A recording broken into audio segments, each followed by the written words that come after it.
pay that man his money. Together, they are the Bostonian versus the Book. You covered! You covered 12! I covered! Follow the show on Twitter at Boston versus the Book. How do you like them apples? Bringing you the best insight on sports betting news, Matt and Dave's daily picks, and an entertaining and unfiltered dive into the sports betting industry. Here's Dave Sharapan and Matt Perrault. And here we go. What's up, everybody? Welcome into another week, another Monday. It is the Bostonian versus the Book. We are live on YouTube and Twitter at Boston versus the Book for those. Sports Grid, how are you, you late night owls? Thank you for watching. If you guys are on YouTube TV, by the way, tell us how you watch us on Sports Grid. We'd love to find that out. Where are you watching us? Please. I'm watching us on YouTube TV because I've now switched over, and I think it's so simple to watch this show, to watch Sports Grid on YouTube TV. The Lynn trade's coming on today. Matty Lindemann, look, college basketball in about 30 minutes. Stick around for that conversation from WinBet, but first and foremost, you're not wearing a hat. Not yet. You're wearing a beanie. Little beanie. I see all beanie? the boys back east. Yeah. When they're back east, like KD has one on his head all the time. Correct. I've had one on my head all the time from back in the day.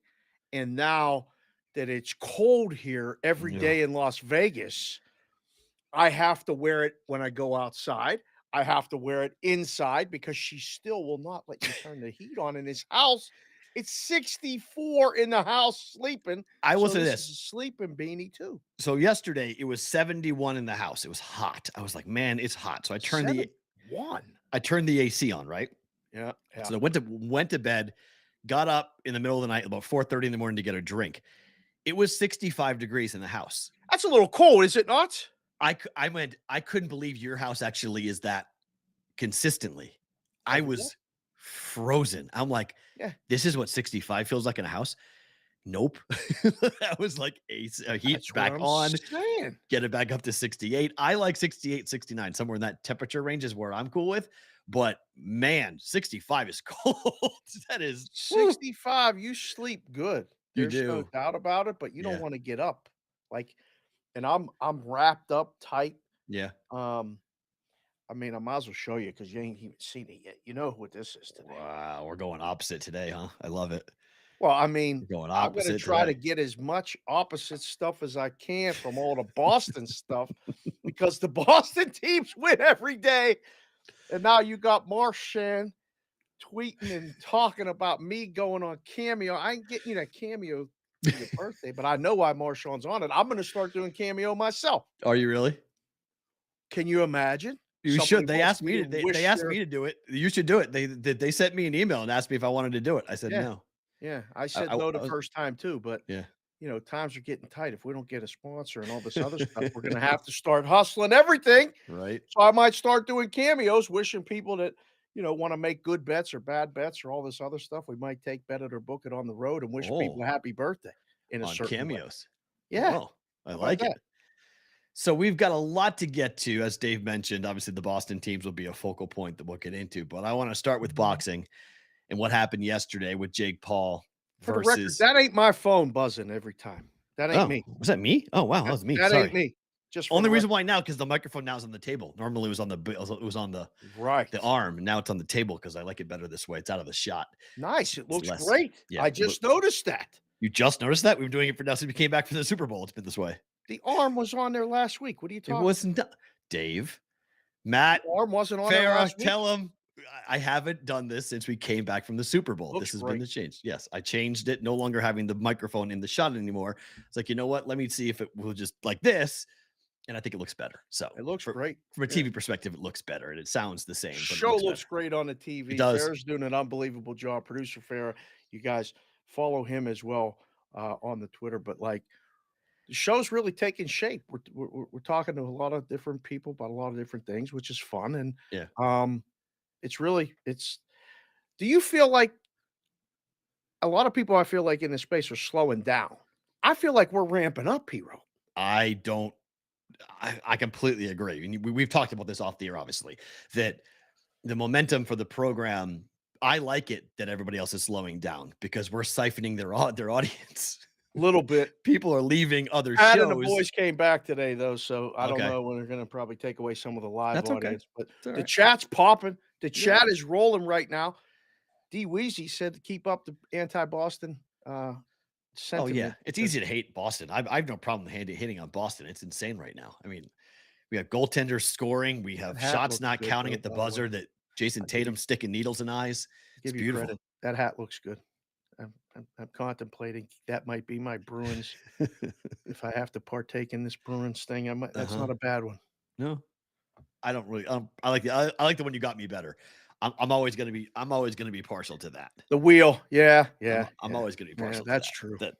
But smoked bee is always gonna be the thing. But Smoked the bee. the third, this is the alternative jersey, kids version. Big ass Right. huge bear thing that they like to pull off. All right, let's talk boxing. I rewatched it because the first time I watched it, I lost my stream. Not gonna lie, I didn't pay for the darn thing. I won't pay for a Jake Paul fight. So I found alternative ways to get to watch that fight. But I lost it. I lost a round and a half. I had to go back and rewatch the entire thing. I'll ask you, then I'll tell you what I think. Did the scorecards get it right, in your opinion? Yes. I don't think there's a question. I think he won the fight. Tommy Fury. Yeah. I'll say this. For it being what it was, I love boxing. Yeah. I don't like boxing. I love boxing. I know you love boxing too. Mhm. I used to hit bags. I used to do all that stuff. I just love the mentality of how to train, and then it's a sweet science is what it's called. I love it. It's a also pretty the- entertaining fight. No, but it I wasn't. think he got it right. I disagree with that. I didn't find it that No, I entertaining, thought but- it was. I mean, it wasn't highly skilled, but it was Correct. competitive for what it was. Yes, right. And that I'll agree with that. The thing about the fight is this to me. It was 6-2. That's how I scored it. Went back and watched all of it. I gave 2 rounds to Paul. Tommy Fury's a bad boxer. Like, let's just be completely frank as to what Tommy 23 Fury. years old, is he Yep. not? He's 23 years old. He's Yeah. not a good boxer. Okay. He's not skilled. No. But Jake Paul, this experiment about him being a professional boxer is over. Okay. We've now seen him That's box the end of it? Yeah, he can go fight KSI and he can go fight these, washed up MMA fighters. If, Nate or Nick Diaz wants a piece, go ahead, fight them. But there were people legitimately trying to make Jake Paul a boxer, a professional boxer, that he was going to be able to fight the likes of Canelo Alvarez. Like they were actually talking Not about him. anytime soon, but like in 5 years? No, never. He won't fight a low-level Golden Gloves champ. He won't fight anybody. Anybody of quality will kill Jake Paul in a ring.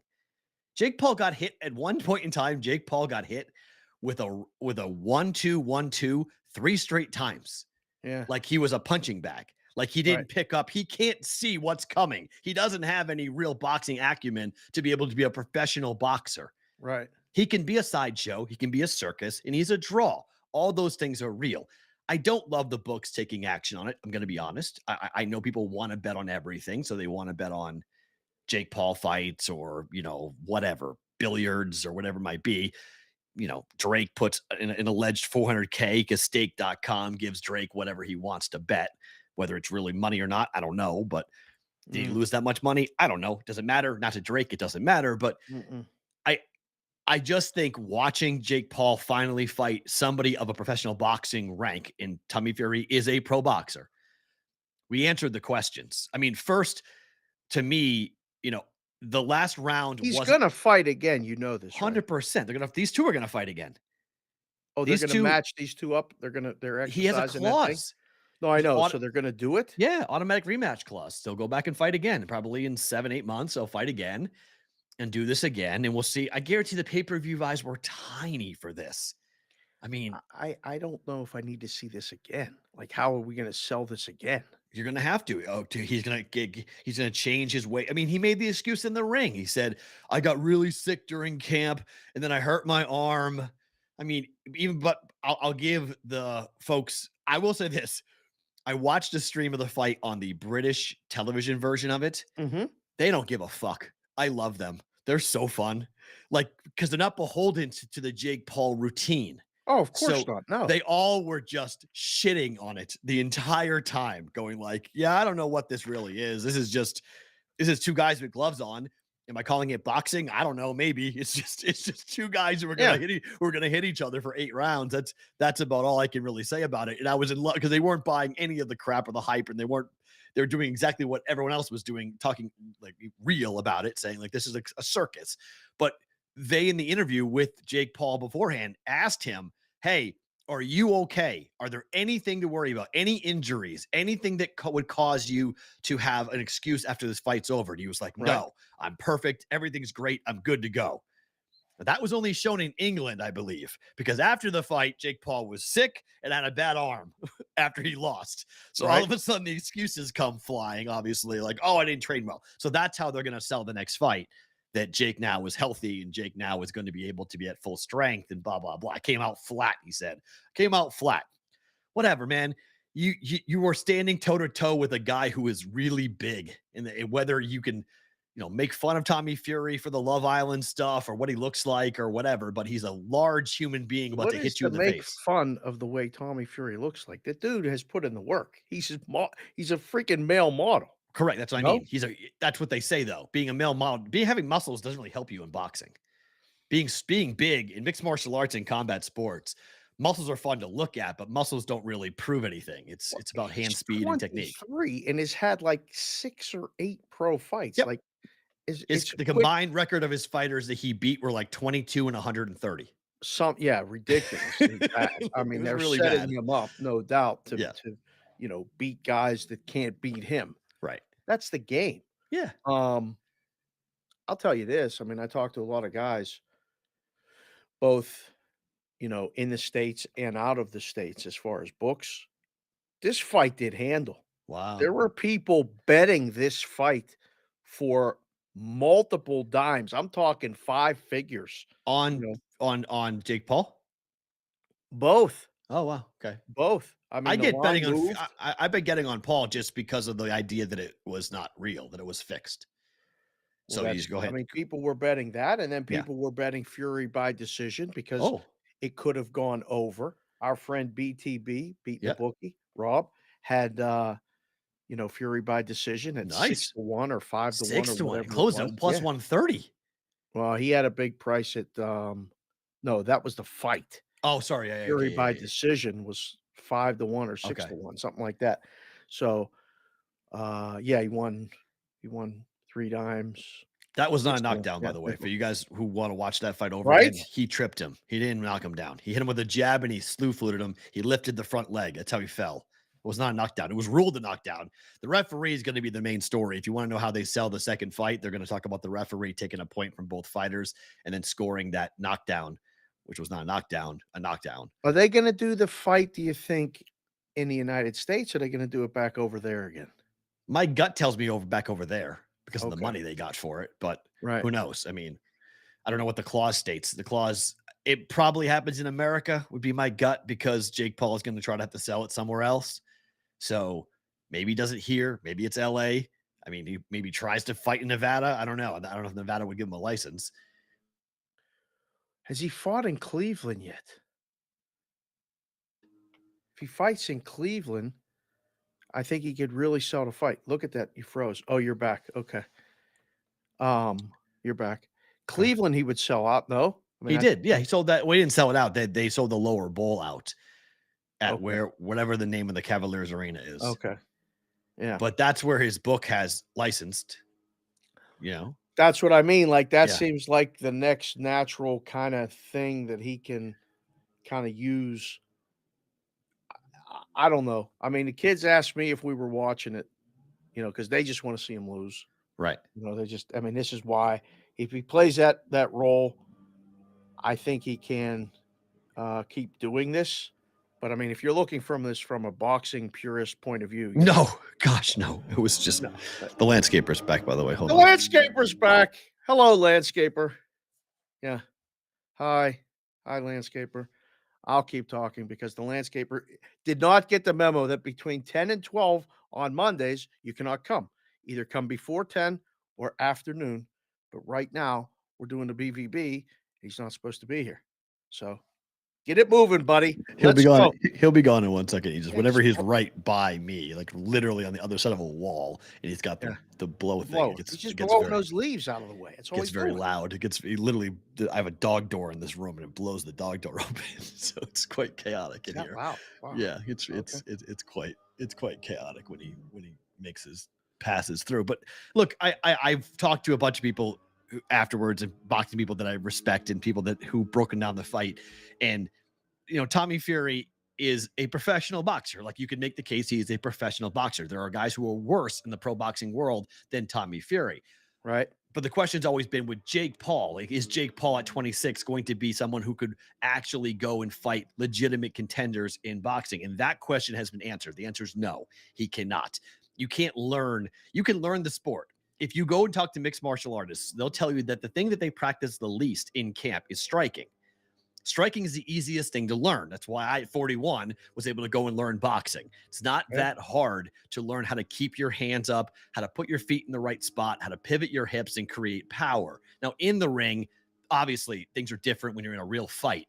But grappling and wrestling and jiu-jitsu and things that actually take time to learn over years, and you can't just pick it up in 2 seconds. Right. That's more difficult and more complicated from a mixed martial arts standpoint. That's why Jake Paul going into MMA made a lot of sense, because he's a lifelong wrestler. So he already has that background where he might be able to go in there, or Logan Paul go into it, because they were top level athlete wrestlers back in their hometowns. So that's where I think he may transition to and go and fight in mixed martial arts, because he's got that base and that background. The boxing thing, I don't think it's going to be a long-term thing for him. I think he's got a couple of fights left. The books making numbers and lines in markets legitimizes it. It makes people think it's real. Yeah, I think it makes people think it's real, that the books take action on it. If the books said, no, we're not taking action on it, then it'll get the WWE tag. So having legitimate books take money on it is a big deal to me, not just offshores, but legitimate licensed casinos, licensed sports books here in America. Right. Are taking it. So I'd be very curious to see in the next couple of weeks how the public perceives Jake Paul now that he has a loss. And I've already seen this. Of course, it was a split decision, right? It couldn't have been just an outright, because 2 of the judges had it right, but one of the judges scored it for Jake Paul, which I have no idea what How fight could that have happened? That's the problem, right? How in the world? Because there was one guy, the joke is, like, there was one guy on the take and the other 2 weren't. But so, that's part of the problem. I mean, the joke, but when you look at the numbers, I had taken a picture of it. You sent me a picture of it that your friend took the same picture. Yeah. It wasn't domination, but it was close to domination. I mean, he won. He landed 6 punches a round. That's all Jake Paul landed. Yeah, 6 punches a round for 8 rounds. He landed less than 50 punches. Like, you can't tell me that that was a competitive fight when you're only landing and you go, oh, well, damage. He hit him harder, those overhand rights. Okay, he stuck him with a couple of them, but it was never like Fury never was hurt. He never was stumbling backwards or trying to, no standing 8 counts, or the knockdown wasn't a knockdown. And then Fury just did very basic boxing things to Jake Paul, and he had really no game plan to stop it. Right. So, before we move on, yeah, I saw Teddy Atlas say that Jake Paul actually earned credibility by fighting this fight and losing this fight. Do you see any of that being a possibility? Who does Teddy Atlas work for? Does he work for someone? Yep. Who? ESPN Top Rank. Who had the pay-per-view rights in America? Let me think about this. ESPN Top Rank. That would be how ESPN Plus had it. So just a little FYI as to gaining credibility. There's a financial incentive for boxing to exist on ESPN and for Teddy Atlas to be the lead boxing analyst. There are some financial implications behind Teddy Atlas saying that Jake Paul earned credibility tonight, because I don't really know who he gained credibility with. Gotcha. He had to win, not lose. He had to win. Okay. And he didn't win. Now, the scores were way off. I watched it again. Like I mentioned, the first time I saw it, I said draw, because I thought, just looking at the number of points being taken out. Yeah, because I thought the points being taken out, I was like, they're going to give these rounds to Jake Paul. Like, this is going to be a 4-4 split because of what happened. And the knockdown is going to be a 10-8 round. And then it should have been a knockdown, but that's how they get to a draw, is that knockdown, because the fake script that Punt came out saying there was going to be this big, black eye, swollen eye situation in the final round, and the doctor was going to stop the fight in the final round. Well, the script changed in terms of Fury getting knocked down in the final round, and I was like, okay, they're going to rule this a draw. Then I went back and watched it again, and I was like, there's no way in hell this fight should be considered a draw. Like, this was a one-sided fight. And Jake Paul had moments in a couple of rounds, but that's about it. He had moments. 6-2 or 5-3 were the rounds. That's what I had. 6-2. 6-2 or 5-3. And I know going forward, they should make it an odd number. There should, like UFC is 3 or 5. There should be no even number around fights anymore. It used to be 15 when I was little. It should be. Can you believe that they fought 15 rounds? 15 rounds. 15 round it was fights. crazy. Insanity. Think about the championship rounds now are like they say, 9, 10, 11, 12. They were 10, 12, 11, 12, 13, 14, 15 back in the day. It's incredible to think about, but there should be no more even rounds. Just let's do 3, 5, 7, 9, something like that. No more even rounds. It's interesting. I really wonder why that is, because it's 4, 6, 8, 10, 12. Yeah, that don't make no sense to me. I really wonder. I've never actually thought about that. Why I'll have to ask one of my boxing people why that is. Why is it? Because when you fight your first amateur fight, it's 4 rounds normally. Yep. Normally. Then it goes to 6 rounds. Dumb. Then it goes to 8. Then it goes to 10 when you're in professional high ranking. And then championship fights are 12 rounds. Right. For belts. Yep. I wonder why that is. That's a great question. Why is it even? I don't know. Let's get Kevin Iole back on, or they want the confidence. I wonder, do they want the controversy? Do they want a tie? I have no idea. That's a really interesting point. I don't know. I think we're going to see it again relatively soon, and we'll go through the whole same sham, blah, blah, blah. I mean, Jake Paul, I'll just say this. If you wonder, like, well, Matt, Jake Paul is 26 and he went toe-to-toe with a pro boxer. Isn't that impressive? Yeah, it is to a point, because Jake Paul has enough money to be trained by the best fighters, the best coaches, and the best training help of anybody. I mean, I think if you were able to go ahead, if you were 26 years old and had millions of dollars and you could pay whoever you want to give you round-the-clock training, you could look pretty good too. I mean, you could look pretty decent. Again, striking is the easiest of all the disciplines, so it's not that hard to figure out how to throw your fists. So it's, can you take a punch? He clearly can take a punch, and he got hit pretty hard. That's where I would drop off. I wish I could take a punch. I don't know if I could take a punch anymore, but I would love to do it. I pay somebody whatever they want, get in there and train and hit and do all that stuff. I just don't want to get hit anymore. I don't think I could get hit. I'm impressed with him. You're not allowed to get hit in your head ever. Yeah, that's probably a bad idea. I'm not. Listen, I cut myself shaving today. It took 10 minutes to stop bleeding. You're never allowed. I will never allow you. If you ever try to get into a ring, even for fun, I never will allow you to get hit in the head. Your computer has already gone through enough trauma in the last 3 years. You do not screw with the mainframe. Leave it alone. This is true. Good point. Don't rattle that thing. You're right. You're right. You're right. You don't know what can happen because of it. Heck, I can't even get hit in the head anymore, and I want the one coming out of what you came out of. So good point. Good point. Okay, we're not doing that anymore. No more. Yes. All right. Let's talk about the weird controversy of the weekend, and then get to college basketball with Lindemann coming up here in about 10 minutes. What got into Alabama's Brandon Miller, where his teammate thought it was a good idea before their game against Arkansas to get patted down in the pregame introduction? Do we not understand the implications of all the stuff, like outside of what they're like? You know how the kids come to you sometimes, or they do something, and you got to tell them as a parent, listen, that's not smart. Don't do that. This didn't come up at any point. Not at any point. I mean, a teammate, a team captain, somebody didn't say, hey, you know that thing you've been doing all year where you get patted down when you get introduced? Yeah, let's scrap that, because now you're in a court document as bringing a gun to a place that was then used to murder a 23-year-old woman. You handed the gun to your former teammate who currently sits in a jail cell facing capital murder charges in Alabama. And maybe you shouldn't be doing anything to reference getting arrested and getting patted down. So Just they've been just me. so let's be clear. They've been doing this all year? Correct. He's known about him bringing the gun all year. It just came out last No, but the week. pat down thing pregame, this has Yes. been going on all year. Yes. This is his. Okay, because neighbor Patrick stopped me today when I was driving around the neighborhood, and he goes, "Are you going to talk about on that show you do with that Boston guy about the Alabama guy and the pat down thing that he did over the week?" And I'm like, "Yes, we are going to talk about it, but is there anything specific you want me to talk about?" Right. And he said, "Well, is he going to get? Is this going to affect his draft status in the NBA?" No. I don't think so either. And that's what I No. said to him, and he got mad, and he was like, "Well, why not? You can't be doing that stuff." And I'm like, "Listen, I think they were doing this all year. It just became very Well, the pat down inappropriate." is not the problem, though. Him playing is the problem. People are more upset about the pat down, They Perrault. are. You're right. They are correct because it's tone deaf.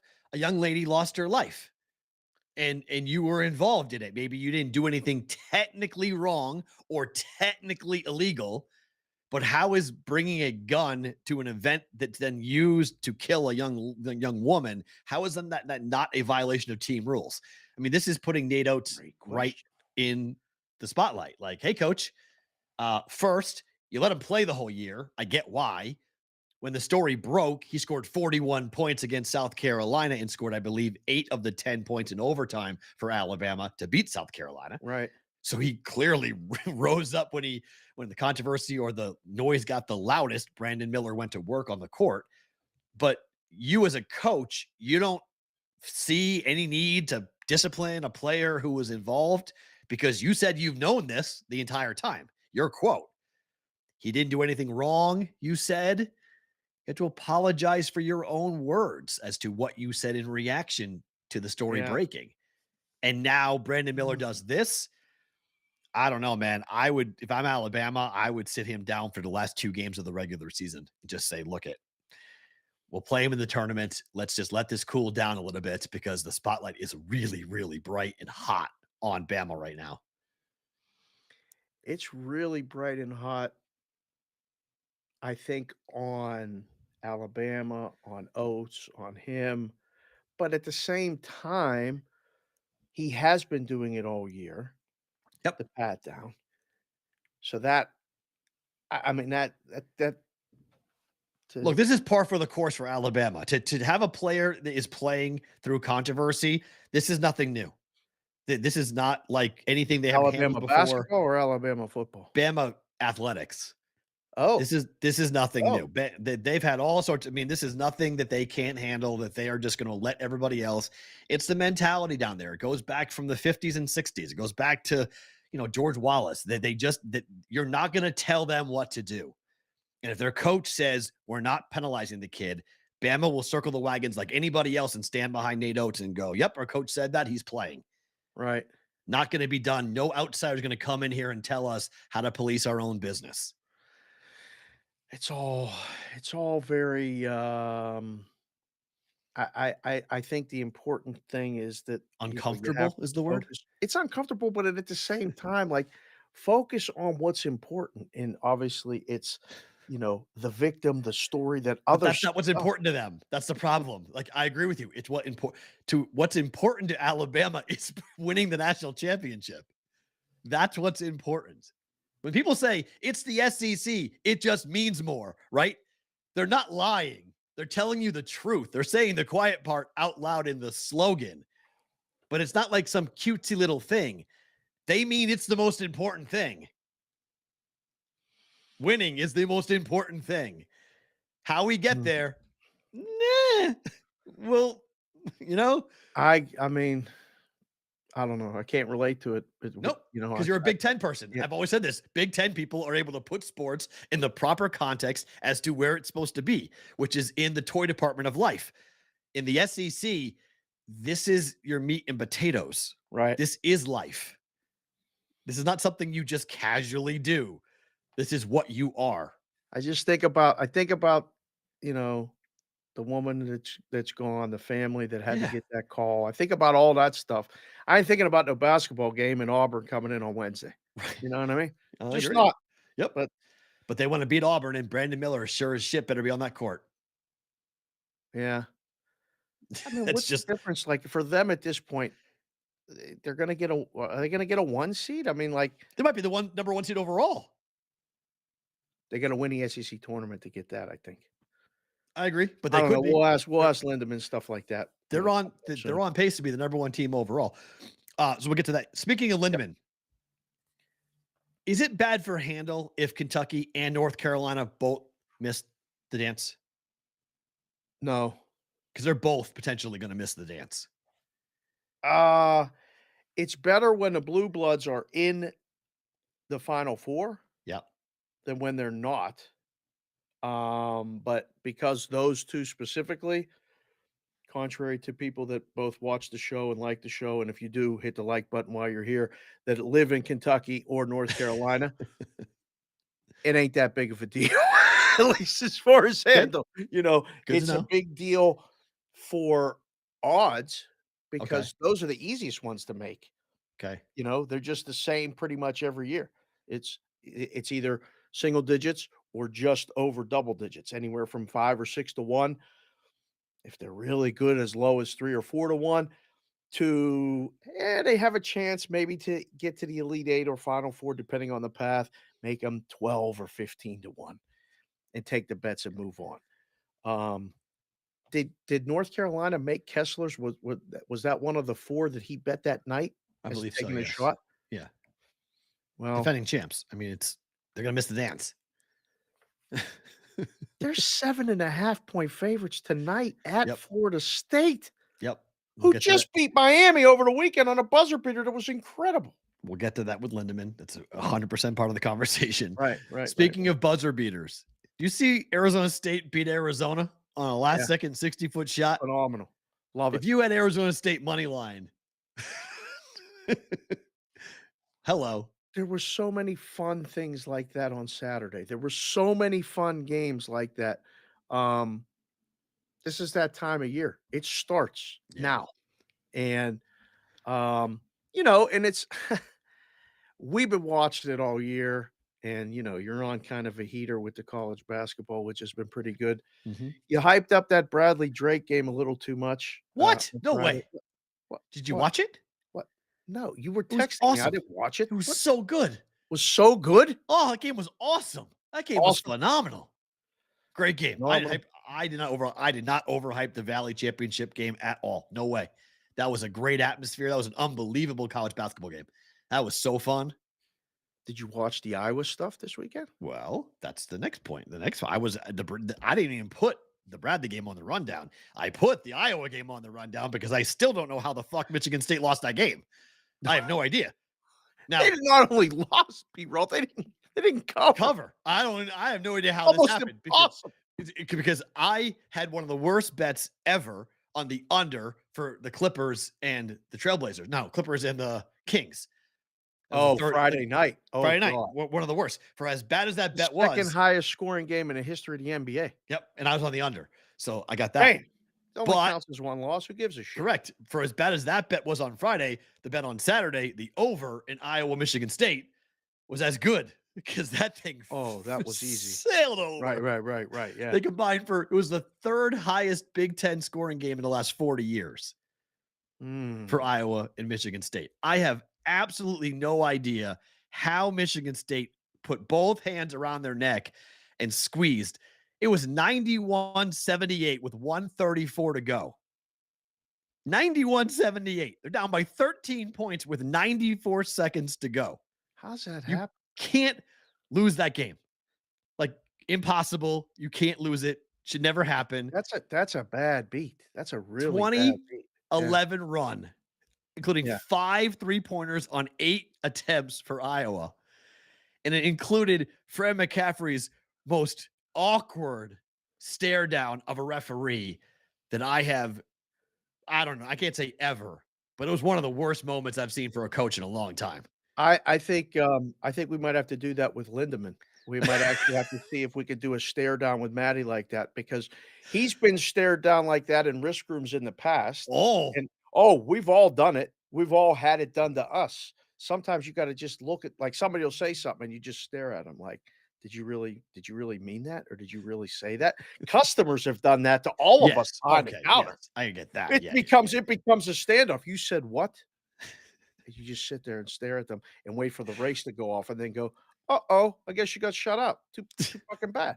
So, that was a good stare down. That buzzer beater what's her name? Caitlin Clark. That was She's amazing. unbelievable for Iowa women. That's amazing. Yeah. Come off. How about the screen? The screen to get her free was so nice at the top. Curl around, fadeaway three. She did a LeBron. She jumped on the scorer's table and started doing the whole hoot and hollering. Was phenomenal. Iowa with that win on Saturday and a win on Sunday. Carver Hawkeye had a hell of a weekend in college basketball. It's pretty wild to see. Pretty fun to see. Make sure you ask Lindemann. Don't forget if Kentucky's going to make the tournament or not. It's back to my first question to Lindemann. Actually, let's go bring him on. You hit him with that right off the top. We're starting with his team as to what the hell's wrong with his team. Matty Lindemann from WinBet joining us once again here on the Bostonian versus the Book. Matty, Matt, and Dave, how are you? What's good, guys? I got a great story about that Iowa-Michigan State game right off the bat if y'all want to hear it. Let's do it. Oh, hit that first. Go. One of our customers asked us to go ahead and grade that game so that he could bet his winnings on the next game that was about to start with about 30 seconds left in regulation.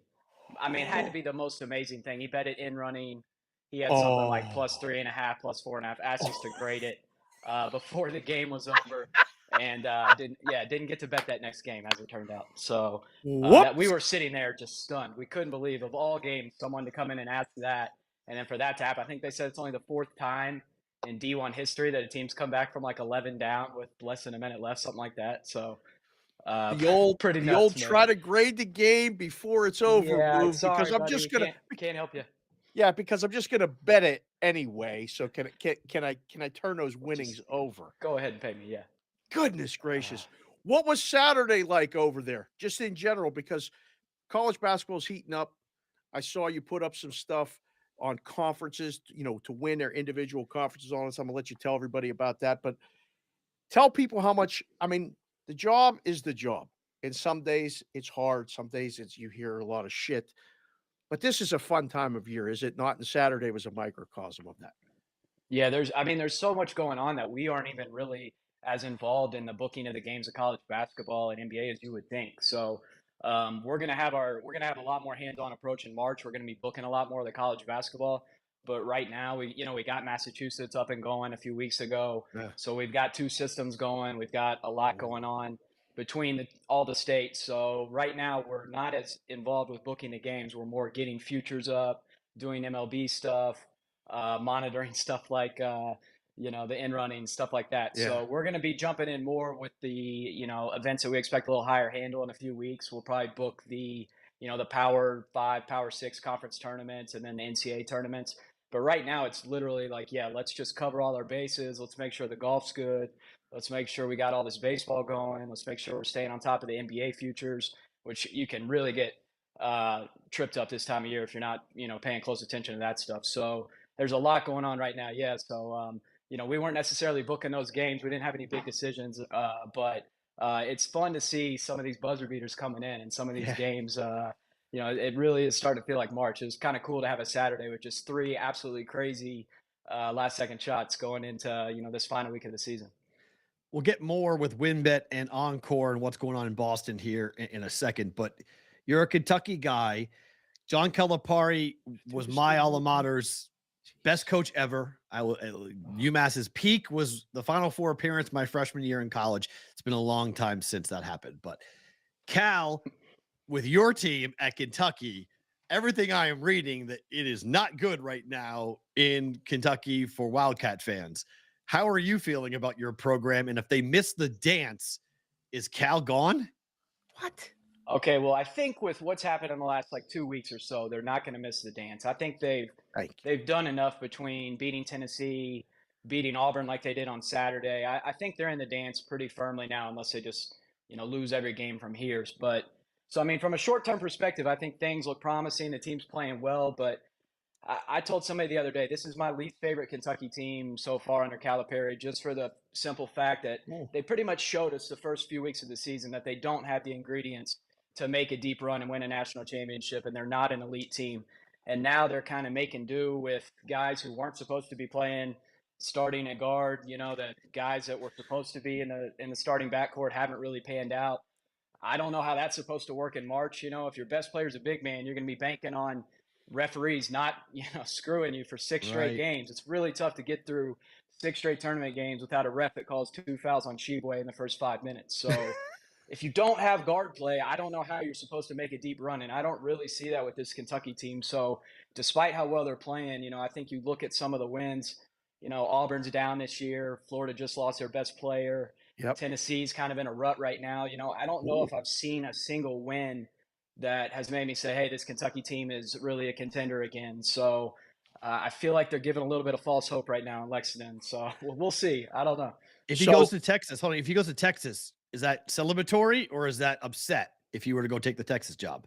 I think that 14 years in Lexington, Kentucky is more than enough time as a college basketball coach. It is such a hard job. Like, I Yeah. really would not blame him. And I think it would be kind of a mutual agreement at this point. Like, hey, let's try something different. Wow. I don't think there would be the hostility that there might be if this, super incredible recruiting class that he has coming in next year, if they disappoint next year, it's going to be ugly. It's going to be a lot like when Tubby was here, and it was just kind of awkward for a couple years. Tubby years. So, I was in college for that. Yeah, it was not great. Tubby couldn't wait to get out of town. So I think he's probably not going to Texas because he wants to see this next class through. I think it's probably his best recruiting class yet, and that's saying a lot. So I think he's going to see how next year goes. But yeah, if they don't make a splash this year, and then next year is another one of those years where they're top 2, top 3 preseason and end up losing 8, 9 games and they're 4 or 5 seed, I don't think he's going to be around after next season. So he needs to do some damage this year or next. Like, Enough with the Kentucky bullshit. All right. Okay. People in the brigade want to know what Matty Lindemann thinks as far as NCAA basketball futures. Like, it is the hard. This is really hard. Like, you could sit there and book this stuff and all this stuff. It is really, really hard. We sat with Kessler a week ago and we started talking, and Kessler's got a pretty decent opinion about college basketball. He summed it up like this, Matty. What'd he say, Perrault? Everybody's Sucks. Everybody sucks. Everybody sucks. Is there any position that you guys have, or at least, are taking a position with anybody, or are you just going to book it and let it fall chips where they fall where they may? All I can really tell you are the teams that I don't like that much compared to the price. I don't have any teams that I'm like over the moon about. We protected Alabama all the way down. And then, people just bet them at 10-1, 12-1, 8-1, Right. whatever now anyway. So like, we don't win any money. I loved them when they were 30, 40-1, but Right. They're the most complete team in my opinion, but now you got all the off the court, Mm-hmm. controversy. Yep. I don't know what exactly is going to happen with that. I think it might fuel them. It might actually be a benefit. It might be a rally for them to circle the wagons.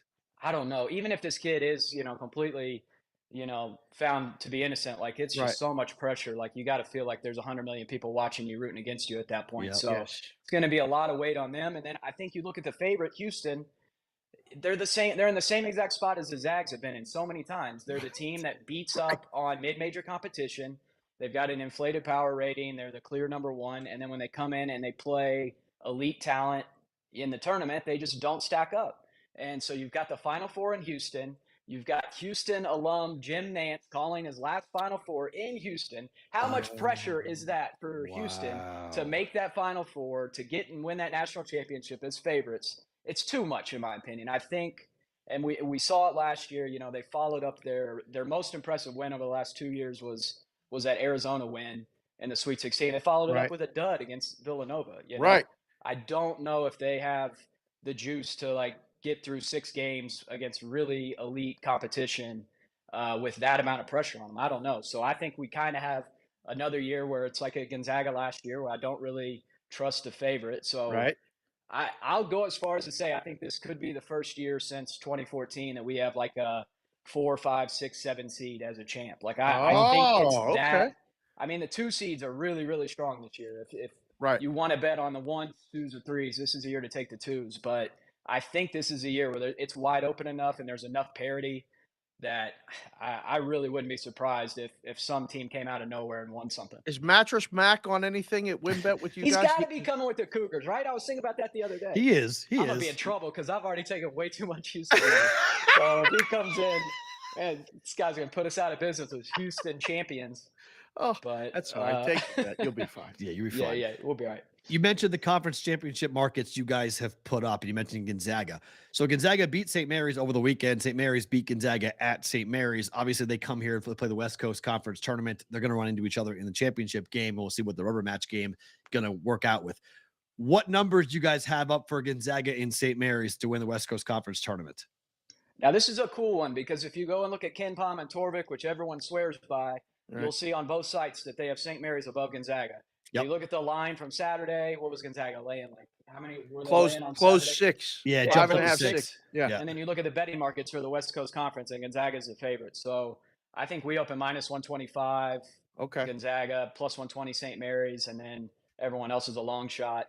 Yeah, I have Gonzaga like 2 or 3 points above. So Gonzaga is really high in my ratings right now. They're up there in the like top 5 or 6, which is probably, similar to most years. It's a little inflated, but that's a team that I'm looking forward to seeing how they do because they don't have a target on their back for once. They get to go in with that underdog role and no pressure, and I could totally see them being the 3 or 4 seed that beats a 1 seed, in the Sweet 16.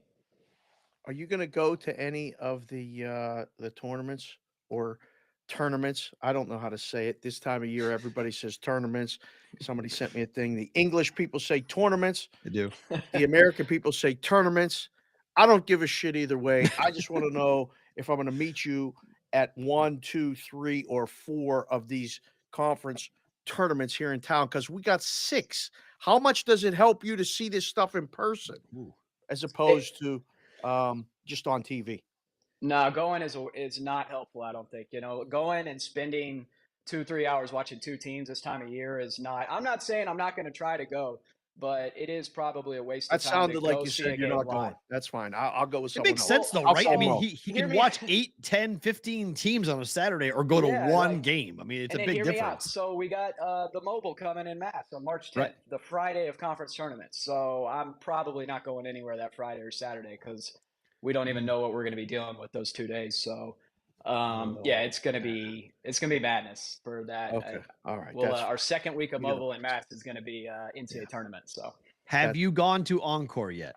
Have you seen your property yet in Boston?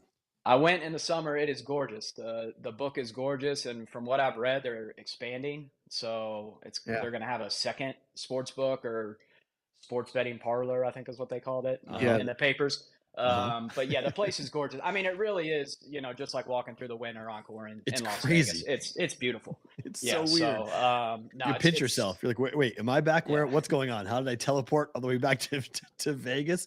And the book is nice. I like the way it's set up. That it's really going to be fun to watch mobile. And I can't believe I'm going to get to go back to my home state and sit on my couch and actually bet, and not have to drive to New Hampshire anymore and do it actually in my house, which is going to be so wild.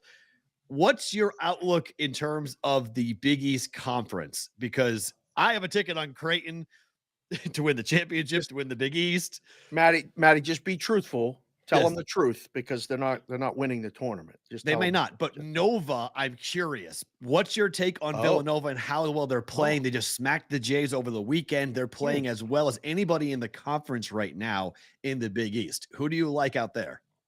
Yeah, Villanova's interesting. I had to drop them. So we have in Massachusetts only right now, not in the other states. We have all the power conferences up. So we have Big East up. And we took a bet, I think, on Villanova 20-1 the other day.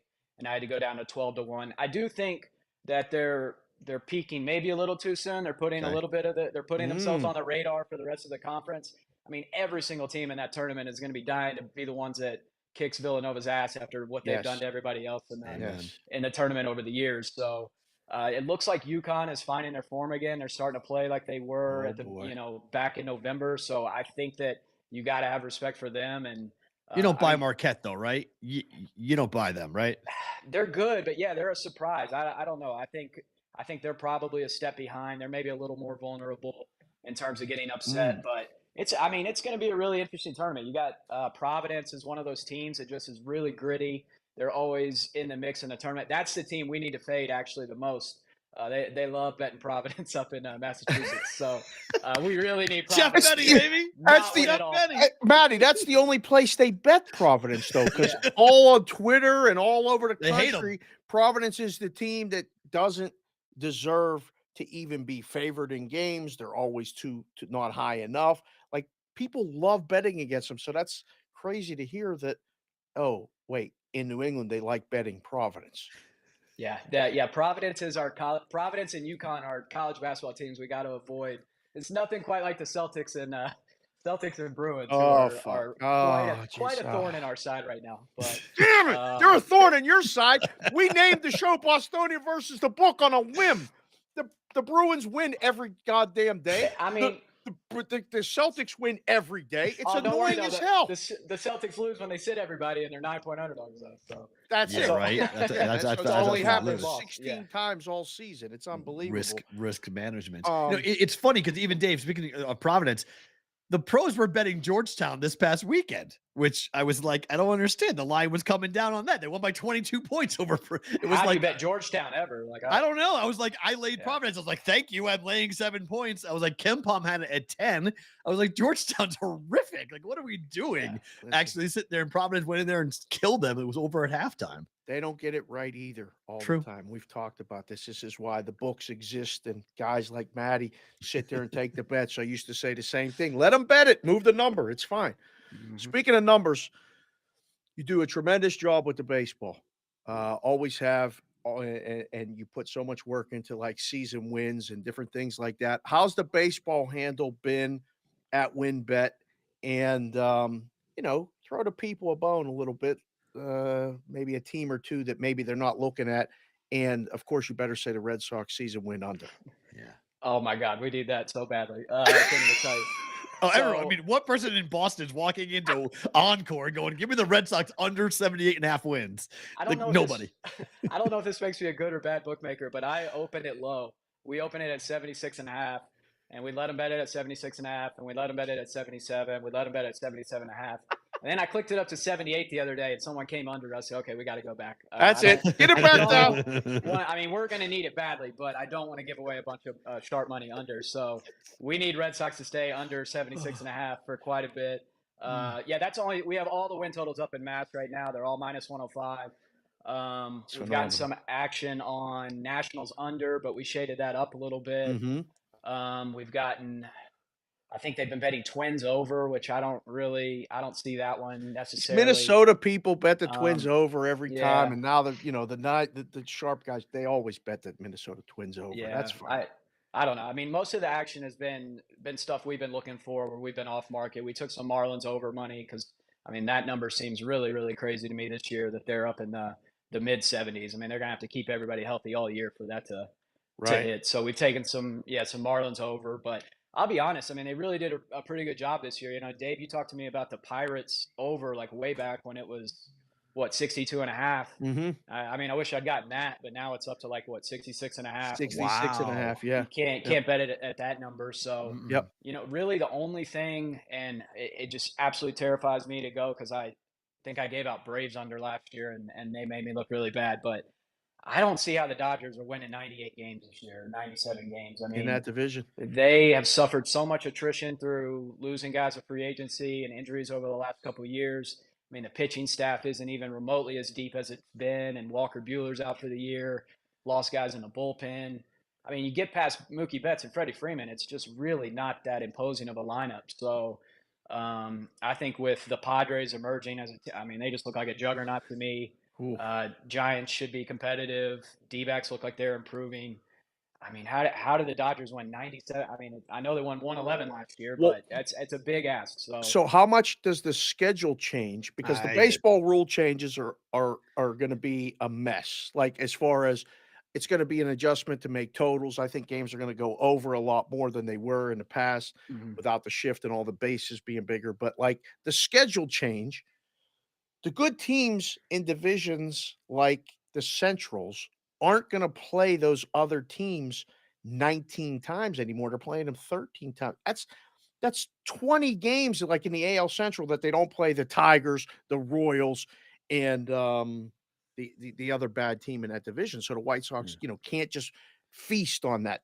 That come into play at all with the season numbers? Yeah, I spent so much time reading about the schedule changes, trying to figure out how much it benefited and hurt, certain teams. And the Right. takeaway, I really had was the NL Central was probably the most hurt of any. I mean, the AL Central's hurt, but you get to play more interleague games Right. against the National League. Then NL Central's got to play more games against the American League now, and they don't get to play as many games against each other. So I played Reds under is another one I played, which I mean, really not anything cute to it. I just don't understand how that team's winning 68 games with, Luis Castillo's a Mariner now, Tyler Mahley's a Twin. You're asking Right. Hunter Green and Nick Lodolo to be the aces of a staff for a 162 game season. I don't see how they're winning 68 games. Between the Reds and the Pirates, it's been unders has been almost an annuity that we continue to Yeah. get every year. And that's your team, that's my team, and it sucks. I would just wish they would get good sometimes. It sucks. Well, Yeah, like the Pirates and the one team that I think, if you look at how things set up, the Tigers look like they should make a big jump this year, but I can't bet on these organizations like the Pirates and Tigers. You see it in the betting markets too. I'm sitting there every day. I'm like, man, these betting markets fucking hate the Tigers. Like they do not like the Tigers. So you can't, no matter what it looks like on paper, that team, you can't bet over on teams like that. Organizations like that, they're not really committed to winning. So, Nope. So when we've talked last year in August and September, we were talking a lot about the Orioles and what they were doing with this young nucleus, that they were getting experience, they were beating teams up, and now they head into this year without having to see the Yankees nearly as many times as they have in years past. What's your take on Baltimore? I don't know what to think of. I mean, it is crazy to me. I did not think that they were going to be in the, upper 70s in terms of win total. I thought it was going to be more in like the 75, 74 range. But the organization, unlike the Pirates and Tigers and those, some of those other organizations, they're doing it right. They've built it up the right way. It seems like they know what they need to do, the types of guys they need. So you can trust that organization a little bit more. It's a really tough ask. You really want to ask them to go win 80 games again when, the Red Sox and none of those teams in the division are laying down. That's the best division in baseball most years. So Yes. I don't know what to think. I think they're going to be an exciting team, but yeah, 80 wins again. I don't know. Last question for me, sir, before we let you go, get back to work. You know what T-Foss would say, right? You remember? I mean, and I got to ask you a hockey question before on the way out. Oh, man. Okay, are the Bruins going to win the fucking Stanley Cup? Like, seriously. I mean, he's wearing this fucking Bruins hat. We're going to talk about the Bruins. I wore the Oilers shirt. I'm trying everything I can to resist this. You're taking bets in Massachusetts now. Oh, good luck with that. I mean, seriously, who's taking his team down, Matthew? I don't know. I mean, we have so we got the young guys, the hockey guys in the room, and they're sitting there trying to justify why the Bruins aren't going to win the Stanley Cup. And I'm saying it sounds like wishful thinking over there, but I don't know. We really got to fade at least one of these two teams, the Celtics or the Bruins. I will say thank God for Kevin Durant. I mean, what a blessing for him to go to Phoenix, because that catapults them when they have him and Booker on the court with Ayton and Paul. That'll put them well above everyone else in terms of power ratings. So I can sleep a little easier at night. But the Bruins, I don't know. I haven't followed hockey. I don't know who's supposed to do it, but they just win every single night. Every night. Goalies are scoring. It's a beautiful thing. Matty, great stuff, man. Thank you for coming on. We'll do it again soon, Holy right? hug. All right. Thank you, guys. Appreciate it. That is Matt Lindemann from WinBet joining us here on the Bostonian versus the Book. We can go right from that conversation into Linus Ullmark. First goaltender in the history of the Boston Bruins to score. And not only does he score, Dave, but he hits the puck line for the Bruins. It was phenomenal. I'm not going to lie. I loved it. I absolutely loved it. I was out, and then I see it, and I'm like, wait a second. He scored? And then I was like, wait a second. When's the last time a goalie scored? It was 3 years. Covered the puck line again. Our guy Otto is now texting us and DMing us like we have a thread now, a daily visit and opinion. And I was out and I was like, he covered the puck line on that goal. this can't be. Like the goalies are scoring and covering the puck lines. This is magic. And Swayman was more excited than Oh than yeah, the whole Omar the was. crowd went. I mean, the whole bench went The bench ballistic. went They nuts. went crazy. They couldn't believe he shot it, and it was like not like kind of in. It was dead center.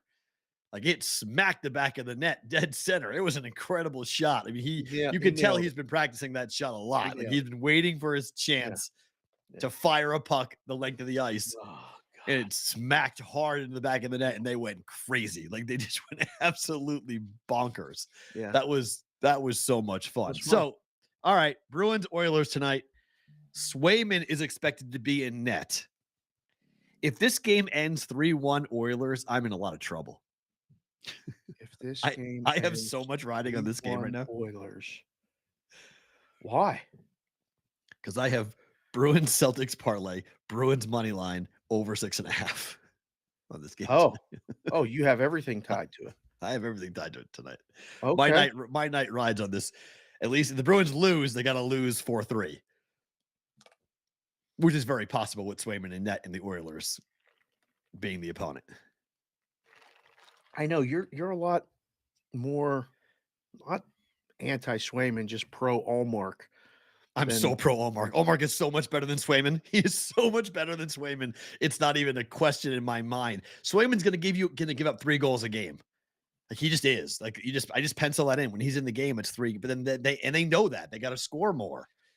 McDavid's on one right now. He is just. Did look you out. see that game? Yes. Did you see that game? Yes. They were down 4-0, and he basically took them on his back. Yeah. And tied the game with that short, or got them within 1 with that shorty, and then slap shot to tie it. They ended up losing, but the Edmonton overs have been so easy. The total in that game was 7.5. It did close 7.5?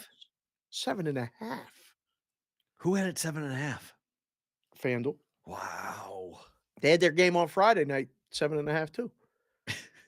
It just Tonight- the hell with tonight- it. tonight We got to changed it. just make it 7.5. We're done with this 7 bullshit. We'll put It's it 6.5 now at FanDuel minus 118 on the over. on the over. Yeah. Man, oh man, I don't know.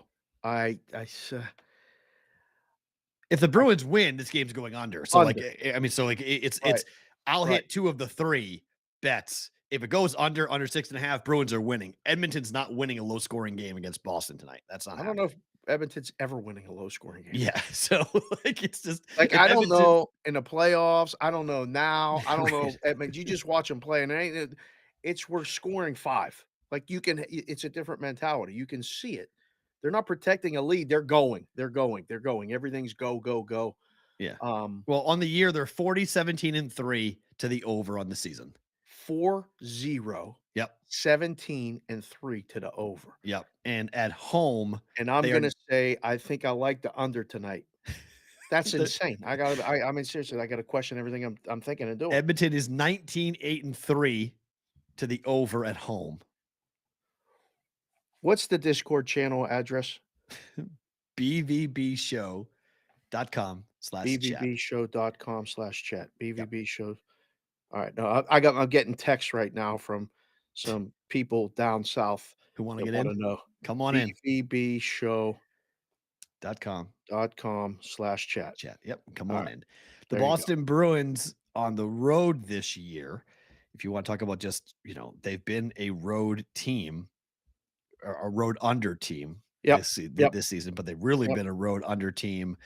They are 15, 13, and 1 to the under on the road. Over the last 10, they're 6, 3, and 1 to the under. So, I mean, it's not heavy, not like Edmonton. Problem is the Bruins score. When you're giving them the opportunity to score, they score. And Edmonton's going to give them opportunities to score. Boston could score 6 goals tonight. Does it look like the Seattle game, or does it look like the Vancouver game? It's far more likely to look like the Seattle game. Right. Skinner's in net tonight. That's confirmed. So it is. Swayman's unconfirmed, but Skinner is in net for Edmonton. That's confirmed. Trent Junk just came in and said over the number. Yeah. Over Over the number. the PSA, thank you, Addison. PSA, Bruins are 29-0-3 when scoring first. Yes.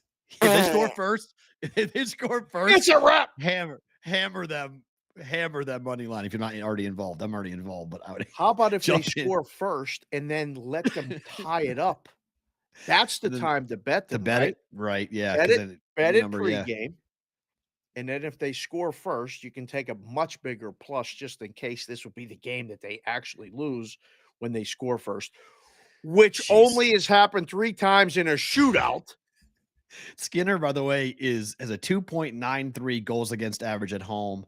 He's 6-7. He's allowed 48 goals at home in 16 games. Damn, son. So it's What was that noise? he's given up 3 tonight. Okay, just put him down for 3 goals, and then it's a question of how many goals does Swayman give up?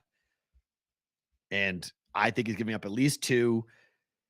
Bruins could score 5, open net.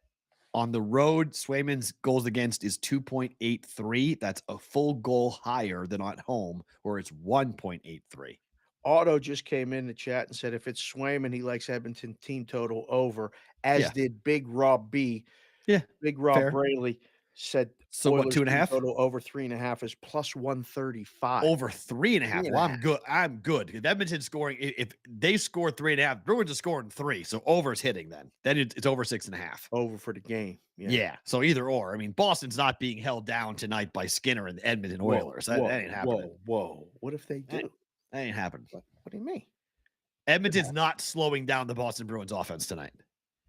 This is the Oilers practice jersey, by the way. I had to break this out. I haven't worn this in years, nice. But I got that when I went to the Stanley Cup in 2006 with my buddy Barry, whose cousin was the trainer for the team. Or the Boston during this, well, let me see. They won 5 in a row. How many games? More than 5 in a row?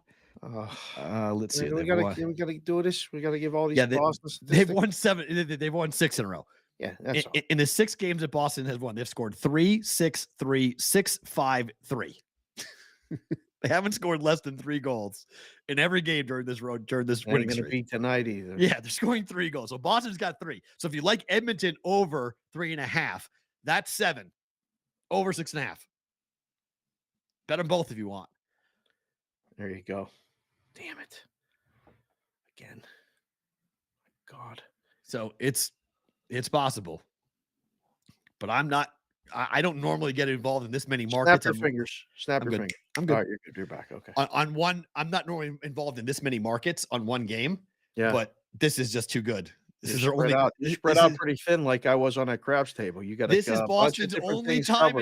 Their only time they're going to play there all year. They play there once. That's it. Are they going back? Is this a Stanley Cup preview? No. Oh, well, it could be very fast. It's possible, but no. Edmonton's not winning the West. It wouldn't stun me because of McJesus. So you got the best player in hockey on the ice. So right, if he goes God mode for the next 4 months, okay, maybe we're sitting there in June. He's playing in the Cup Finals, but fair. I don't know. I mean, I whenever you have a player of that caliber, they're in the conversation. He's just dumb. He's on the ice. He looks different than every other player with the puck on his stick on the ice. It's different. The ability to skate that much faster than everyone else when they're all NHL players. Right. Like when you're in juniors and peewees and all this stuff, there's 1 or 2 kids that just skate faster than everybody else. That's fine. It usually doesn't happen by the time you get to the NHL. There's times he gets the puck like by his own blue line, and then he hits that gear in 2 steps, literally 2 strides. And the defense was like, oh shit, can't catch him. And then you try to swipe by, and he does that thing with the body, and he holds it out, and then he just either he's so good. It's so much fun to watch. So yeah, I don't believe they are actually there, but I don't know. We'll see. You're wearing the Vegas hat. I'm wearing the Vegas shirt. Yep. Colorado tonight, matchup in the West. Yeah. One of these 2 teams could be in the Cup Finals. Who do you like tonight? Yeah. You know, I like tonight. I hate that logo, by the way. It's a It's a Cub ripoff.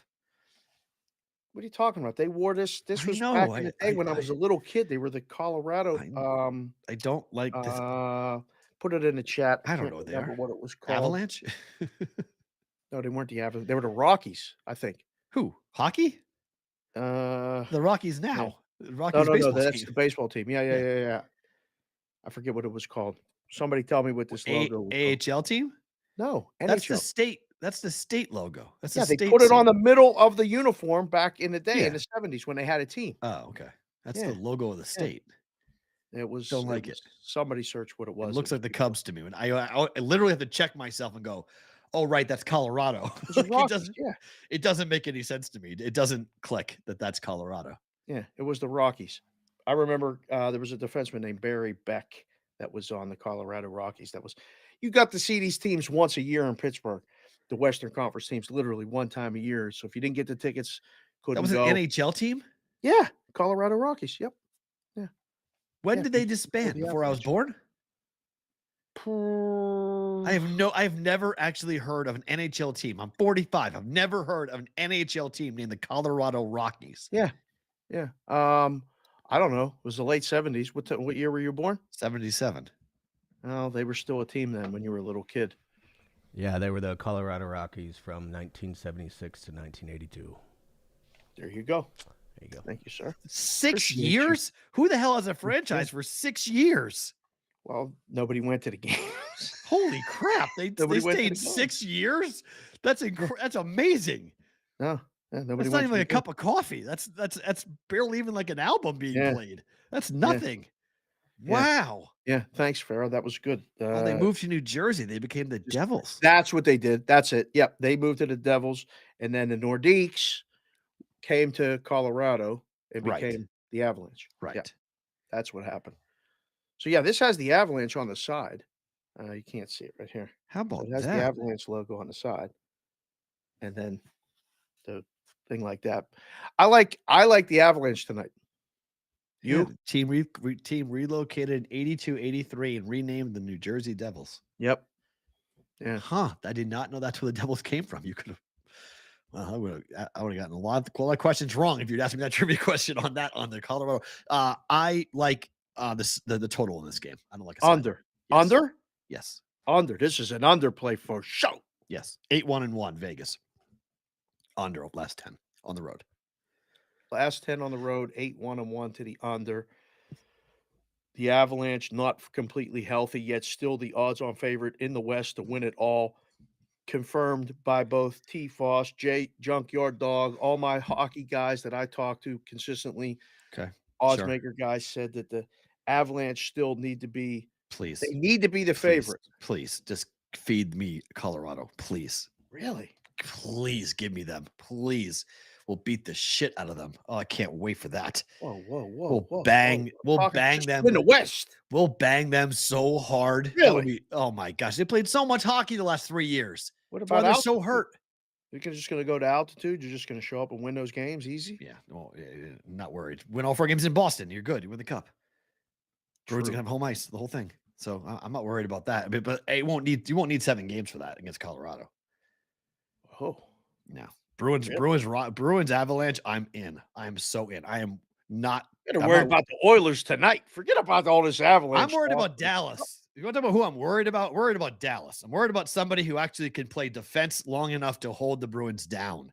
Win 2-1, 3-2 hockey games. That's who I'm worried about. Dallas is going to kick Vancouver's ass tonight. Well, that's our second. That's our next question. So why is Dallas minus 285 then? Why aren't they higher? Because they cannot score. They played. Listen, that was a Amen to that. hell of a hockey game on Saturday night, like Dubsy would say, Saturday night against the Knights. Watched the entire game, and I was going back and forth with Gumpy because he's all about the Texas hockey. Yeah, he should be. They're good. The Knights had a chance to get an empty net goal at the end of the game and did not shoot the puck. Pass got intercepted. They turned it around with an empty net. The Stars tied it and ended up winning it in a shootout. Yep. These games are crucial at this point in time. And the Knights, oh man, that was a frustrating loss for them and the fans. They're and better on everything. the road though, Dave. This is true. They're a better road team than home team. This is a dead under game tonight, the Vegas Colorado game for that reason. Yeah. They play a good road game Yeah. every game. Yeah. I agree. I like And the under in this game too. in Vancouver, Dallas, Uh-huh. you like under in a Vancouver game. Only if we get the confirmed goalie matchup that I want. I need Silvos in net. The kid, after they threw him to the Wolves, I read an awesome article on the Athletic last night on this kid. So he's been their star pupil of the Vancouver goalie pipeline. They've been waiting for this kid to come up and have a shot. Their goaltending's been such crap this year. They finally said, "Fine, play him. Let's see what he can do." They threw him to the Wolves against the Rangers, gave up 5 goals, 3 in the first period. But since then, 3 games, 2 goals each game. 6 goals in 3 games given up. Nothing He's wrong been with pretty that. Listen, good. you can get a guy to come in and allow 2 or less, we should win more than we should lose. There's I no, I agree. mean, like that's any goalie. Like And I don't care Ottinger which is going to team get the they're heavy workload now because Wedgwood's banged up. So Ottinger's going to be in net. So you get the number 1 goaltender for Dallas. Dallas is 9-1 to the under over their last 10 games at home. It's an under. Right. So I said last night, the books put it at 6 for a reason. So they agree that Silvos being in net changes everything for Vancouver because a 6 for a Vancouver game is ridiculous. Like they're the number 1, them and Edmonton are the number 1 over teams. Number 1 overs, yeah. In the NHL. So it should be 6.5 or 7 every time Vancouver plays, except this kid changes everything as long as he's in net. So there's still a question. He's unconfirmed right now, but I bet it last night. If he's not in, if it's confirmed to be any other goaltender, the other 2, I'll bet the over. I'll punt of the whole game and bet the over and just not sit out and not have any side. The problem is that like Dallas is due to like explode on somebody.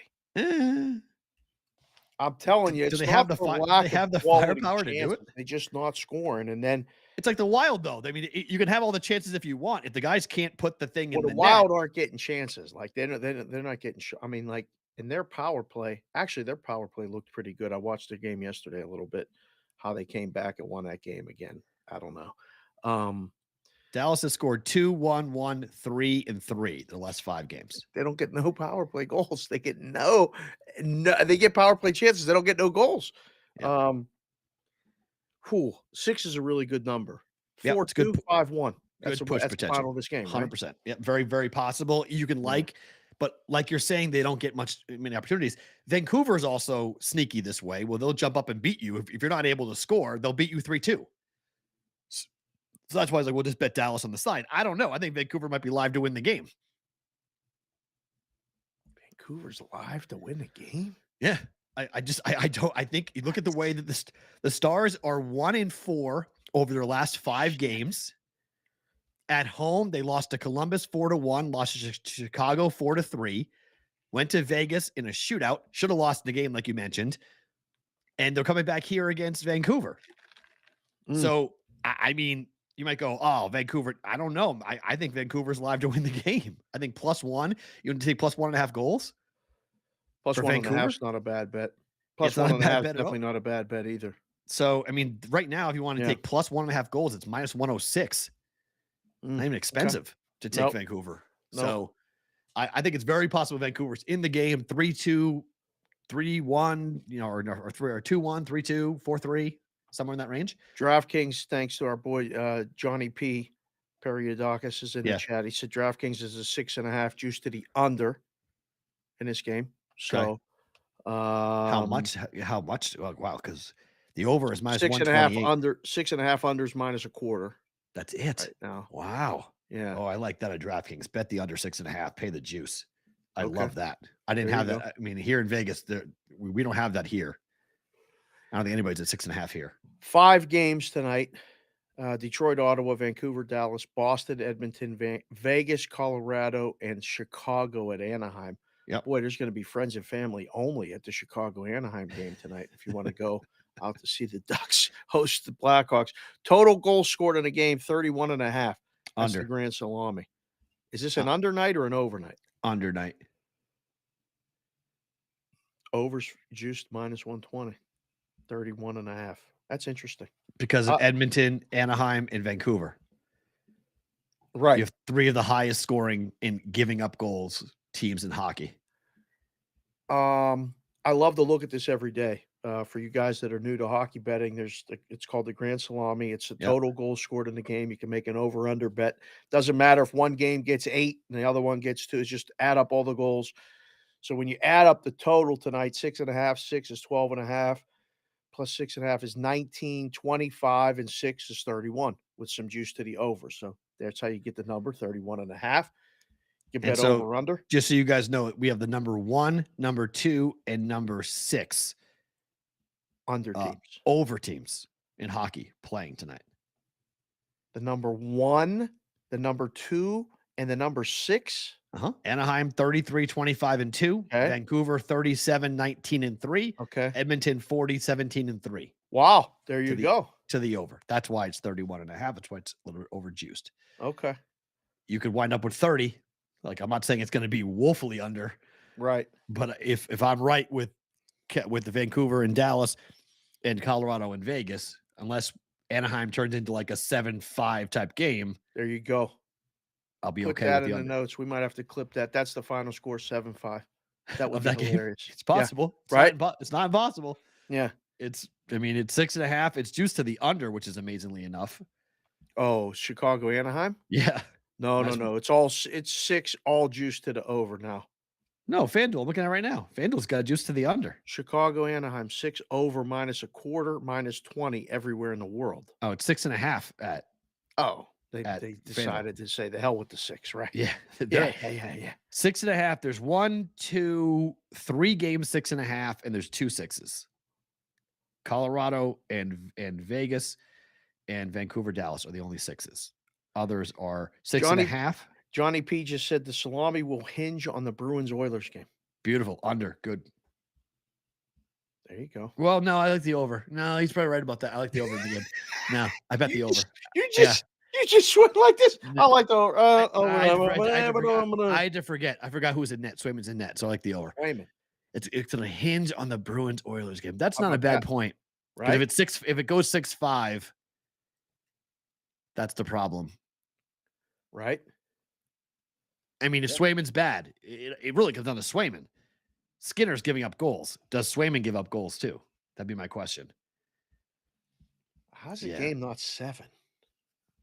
Yeah, it's a good point. Goalies, right? It should be. Just move it to 7. Johnny P, if you're working, just move it to 7. See what happens. It should be 7. Yep. Yeah. I mean, again, Boston has scored 3 or more goals in all 6 games on this winning streak. They scored 5 against Nashville, 6 against the Islanders, and 6 against Seattle. Right. But yes, it's a very good chance. The first game on the road trip was 6-5. Second game was 3-1. I think the first game will be mimicked more than the second game. Right. Here for Boston against Edmonton. Okay. The Lakers just had a historic night. They lost LeBron in the process. We'll see how long he's out with this ankle injury that he suffered late in the game. But Lakers came back stunning fashion. Yep. Down 27 points heading into the fourth quarter. Yep. I think you're going to be right. I think they're going to wind up with the 6 or the 5 seed. LeBron got hurt though. He did, turned an ankle. So it came back, but he was limping. Teams were 0-1, 38 this year, heading into the fourth quarter, down by 27 or more points. Damn it. This hat is so nice in person. You can't see it on this camera. It's washes out. Shame. Yeah, it washes out. It says Lakers. It really does. nice. It looks nice. Yeah. Yeah, it's good. Anyhow, it's Carolina. It's a perfect hat for the. It's the Minneapolis Lakers. It's a perfect hat for the bandwagon Laker fan who is also a North Carolina fan or a Duke fan, also a Yankee fan. You know, that goes with everything. Duke, Yankees, Lakers. That person exists. North Carolina, Yankees, Lakers. That person exists. You're right. They do. Yeah, they do. come in the book all the time. Slap them upside the head. Every one of those people, I know a bunch of them. I've spent my time slapping them around going, you can justify us any fucking way you want. You're an idiot. Ooh. Makes no sense to me. The picking and choosing of sports teams drive me crazy. I mean, we can't tell them that at the counter when they come. I know you can't do it. I can say it like that, You but can say it drives me you can say it on the absolutely show. bonkers crazy. It drives me nuts when someone's like that. Like there's no, well, I'm from like Omaha, so I don't really have a team. Yeah, Right. you could be a KC fan, you could be a fan of Minneapolis. Like there's a whole bunch of teams you could pick, but you're deciding to go and cherry pick the biggest bandwagon fan bases that there exists. Sometimes people just pick it because they're on TV the most. There's Steeler fans all over the world because the Steelers were on a lot, and there's Cowboy fans Okay, all so over then the why world. aren't there Braves fans everywhere then? There are. There are in the South. There are in the Right. South. How many West Coast Braves fans do you know? No, not West Come on. Coast. West Coast is its own world. Yeah. Like, it's its own world. But there's a lot of people that were like, when I was growing up, TBS, the Superstation was Right. on, the games were on. The Oh, yeah. Braves, I mean, you know, WGN and the Jerry's Cubs, football- same thing, right? I mean, Same thing. Same thing. Well, the Cubs stunk. Like Braves it was did too for a while. A I long mean, time the Braves except for the did stink. 90s, the Braves Yeah, stunk. in the 80s, I was trying to be a Dale Murphy fan, but it just they couldn't. They never won. And then the Nope. Pirates had to play them. And then I definitely don't like the Braves chant nonstop all the time. Whose chant is it? Is it the Chiefs chant or the Braves chant? Whose is it? The same chant, same song. Put that in the chat? Actually, that is it. Florida State's chant, or is it Florida State's chant? Yeah. those Whose people- actually is it? I don't know, but those people want it. They can have it. I've had enough of it. I know. I was at the damn in the 1990 playoffs, and the Braves Pirates, fans, Braves. they wouldn't stop. They just wouldn't stop. It was in Three River Stadium, and it was annoying as hell. So I just I don't like that chant. I like the Lakers. Okay. Look, that was how do you come back from 27 down? How does that happen? It's embarrassing. It shouldn't Embarrassing happen. for the Mavs. Embarrassing for the Mavs. You see that picture I posted of Mark Cuban? Yeah, It's wilting before our eyes. I was going to text him yesterday. I didn't think it would be a good day to bother him. No. I need him to get that like close seat. I'm going to try to get him on the show Oh, and get Mark on the show. I'll geek out. I'm a Shark Tank. In this house, we watch Shark Tank every episode. Madeline watch it a lot, it's our too. show. Oh, yeah. Put Mark Cuban on. Madeline will freak out. She actually will know somebody who's on the show. Yeah, that's She'll be like, wait. Like, yep. yeah. Mark looked real sick watching that performance. He I was not sick happy. for him. Yep. Like was- I was like, listen, they were 4-point favorites, 4.5-point favorites at close. It was the in game was up to like 29.5 or something at one point. And then you just watched the meltdown. You know what that told me? It told me more about the Mavs than it did about the Lakers. Yes, I agree with that. Yeah. You've There's injected a lot Kyrie to Irving be to that worked team. out there. Yes. You Oh. put Kyrie Irving in that locker room. Of course. A lot to be Yeah. worked out in that locker room. Yeah. So Dame went for 71 against the Rockets last night. That was fucking awesome. 71. He scored 71 points. He had 13 threes. Like 71. Like, hello. there's no other way to describe that. Like, you know, and I was getting text last night. What are you going to make his point total next game? You know, blah blah blah blah. It's all right. Listen, let's just appreciate it for what it was.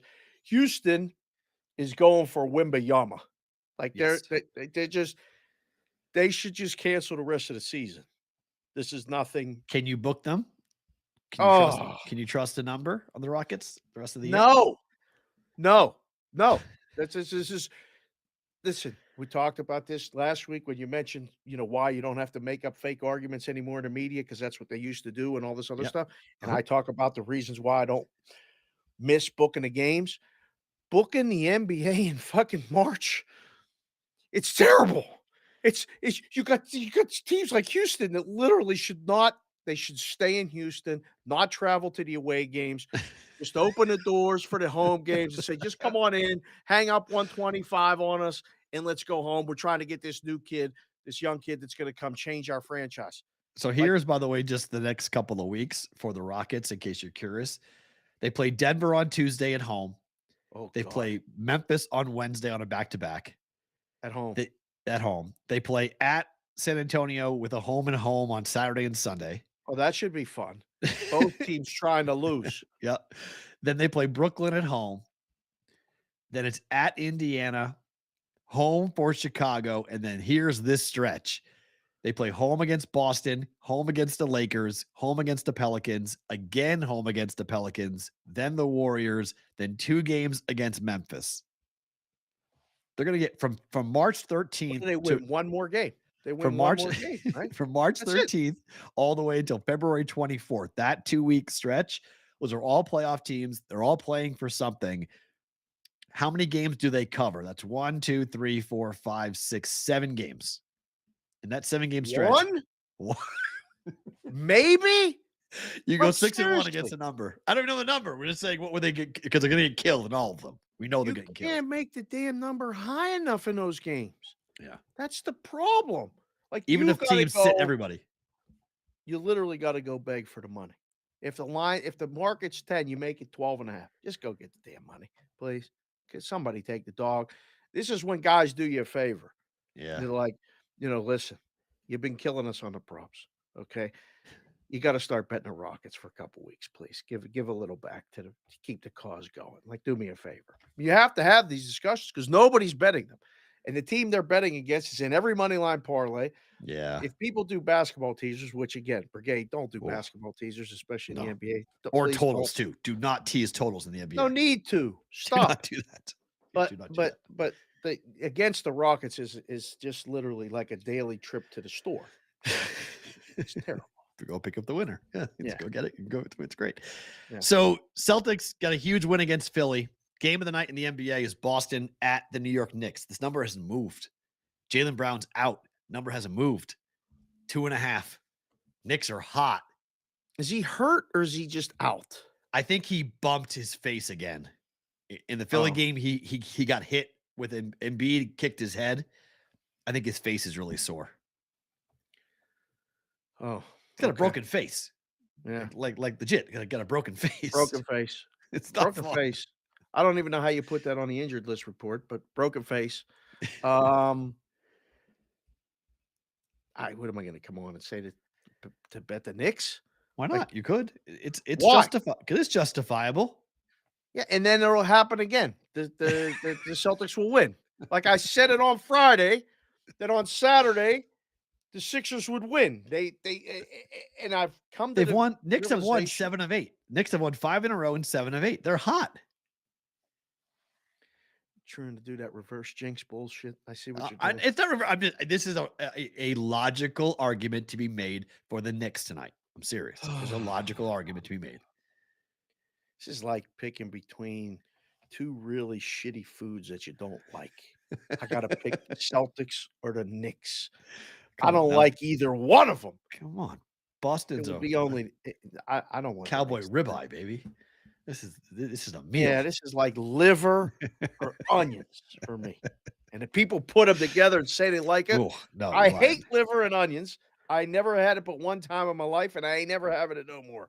By the way, just for everyone to know this, because people have talked about this. So Yes. the one good win they've got is they beat Philadelphia to start the 7 wins and 8, but they beat Philly, Orlando, Utah, Brooklyn, Atlanta, Washington, and New Orleans. So They're this is what beating you're up on supposed bad to do. teams. You're right. I'll give you that. But this is the Boston Celtics coming in where they love to beat the Knicks in New York. Who They doesn't love love to to be- beat the Knicks in New York?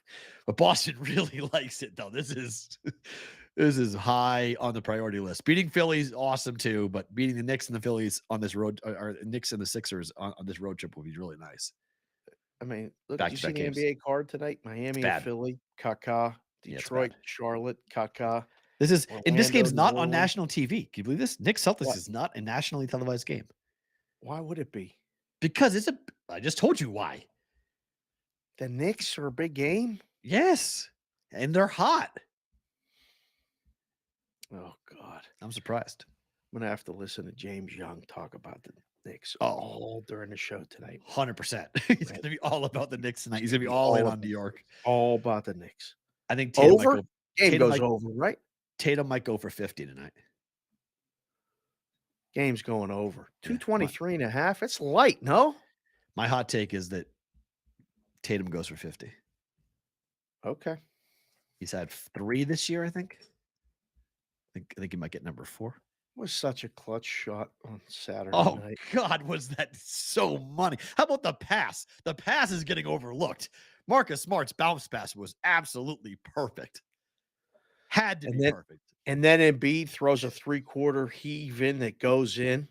Like, Too I was late. like, "It's in!" No, it's not even close to being Not on even time. close. Because he knew it. He ran. I love the fact that he just was like, "Oh, I didn't hit it." And he ran. Yeah, he went like this. No, once he I once it's he not. walked off, I was like, "We're good." I was nervous about it, and then he walked, and I'm like, "Okay, we're all good." All right, time for Better to Book It. I got a bunch of games to throw at you here for Better to Book It. Okay. Under 6, Vancouver, Dallas. This is hard. Uh-huh. I think we'll book this one. Okay. I think Silva Dallas seems to be gets in it. healthy. I think Dallas gets They healthy. can get healthy all they want. 4-1, we're good. 5-2. I need Ottinger to be good.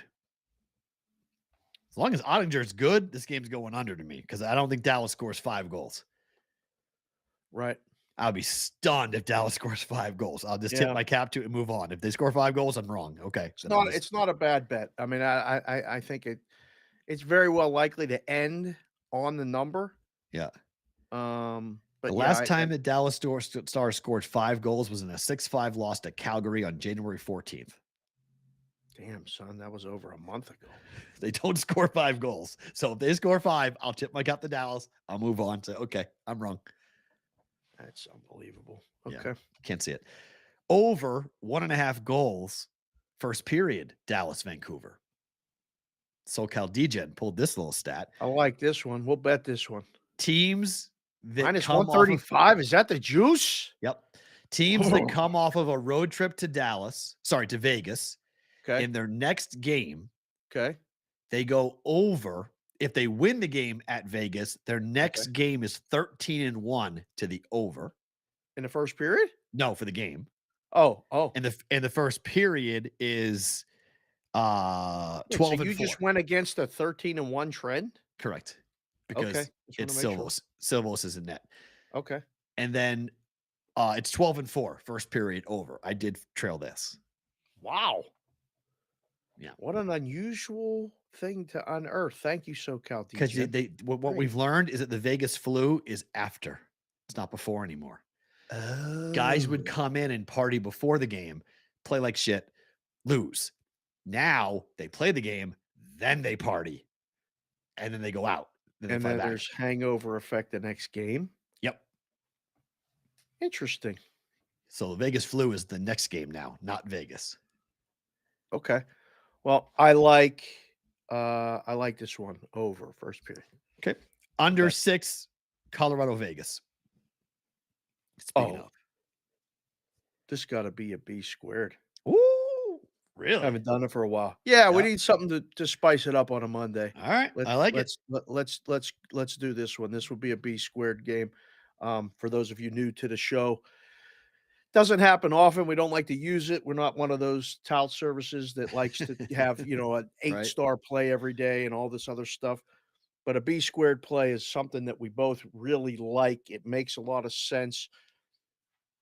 It could just lose just as well. Yeah, of course. But I like this one. I like it. Sports Grid, thank you so much. We appreciate you guys. We'll be back coming up tomorrow. If you guys are live on YouTube and on Twitter, don't move. More with Better to Book It and more for BVB. All right, Chef Benny Parlay. B's and C's plus 190. It never ends. I'm Parlay betting it. never ends. So it's now, the record is this. The record for this parlay now is 14 and 13. Sorry, 14 and 11. Up Well, 4 one. units. it won again. Yeah, 14 and 11. Yeah, but 14 and 11. No, sorry. Yeah, it was 14 and 13. Now it's was 15 and 14 13. Sorry, 15 and 13, up 4 units. That's all it's up. It's Uh-huh. a 2-game parlay. Uh-huh. So you only lose 13 units. It's paying almost even money half the time. Yeah. That don't make sense. Oh, I guess it does because it's money line. And they've been big Bruins have favorites. been minus 450 in certain games. Staying corrected, sir. Connor Winsky said he's going to have the Vegas hangover effect this weekend. Vinny put out. I'll send you a DM and find out where you are. Yeah. Let's know go where have we're gonna lunch or be. something. Yeah. Because I think he's still here. Right. Oh, good. Well, I don't know if he's still here. If he's still here, we'll try to hook up later. Yeah, for sure. Let us know. So B's and C's. I mean, it's good value, plus 190. That's one of the better paying ones. They're both It's on the up. road, though. I'm It's booking this. up. Okay. Bullshit. Somebody's losing tonight. I'll wear the Edmonton jersey. Celtics. Maybe That this ain't could be the happening. game they lose. Nah, Celtics might beat them. Or Knicks might beat the Celtics, but I don't think the Oilers beat the Bruins. Bruins money line, minus 137. It's one of the cheaper money lines we've gotten.